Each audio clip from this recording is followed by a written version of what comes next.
The AI juggernaut that is Nvidia again blew past Wall Street expectations, more than doubling its profit and revenue in its latest quarterly earnings report. While AI spending has recently spooked investors, Nvidia has been cashing in with its chips powering to the AI data center boom. So Nvidia's profit for the quarter that ended in July more than doubled from a year earlier to $59.6 billion. Revenue also more than doubled to $96.2 billion.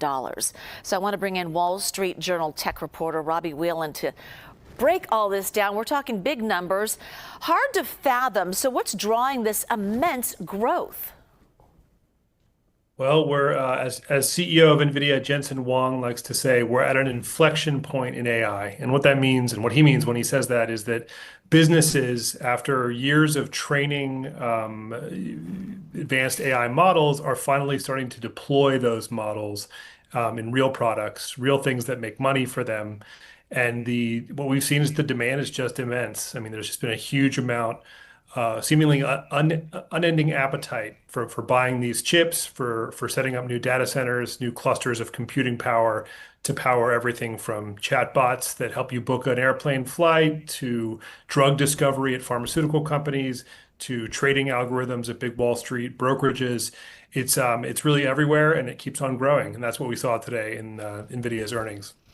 Yeah, Nvidia has really become one of the main barometers for the health of the AI industry and economy. So what are wider implications?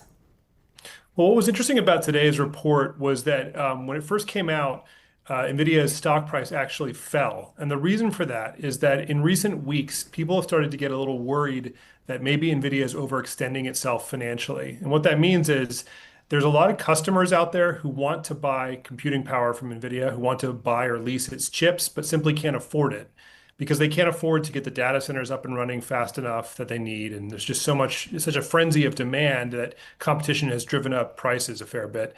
And Nvidia has responded to that surge in demand by offering to guarantee financing deals to help its own customers buy its products. And that starts to spook people because people look at that and they say, well, is this real demand, or is this demand that's being propped up by the supplier? Is it what they call circular financing? And the other interesting thing is that with Nvidia, it's no longer enough that they set these records or break these records on income or revenue. Pretty much the entire market expects them to do that quarter after quarter. Now the narrative has shifted a little bit. We're now talking about the broader AI ecosystem. As one guy who I quoted in my story today said, it used to be that NVIDIA was Atlas, holding the whole AI market on his shoulders. Now there's a whole host of new players. We're talking about the frontier AI labs. We're talking about data center companies. We're talking about energy companies. And the health of the overall ecosystem, really depends on many more players than it used to, and that is a little bit worrisome for some people. And so what we saw leading up to this earnings report was that Nvidia's share price actually fell.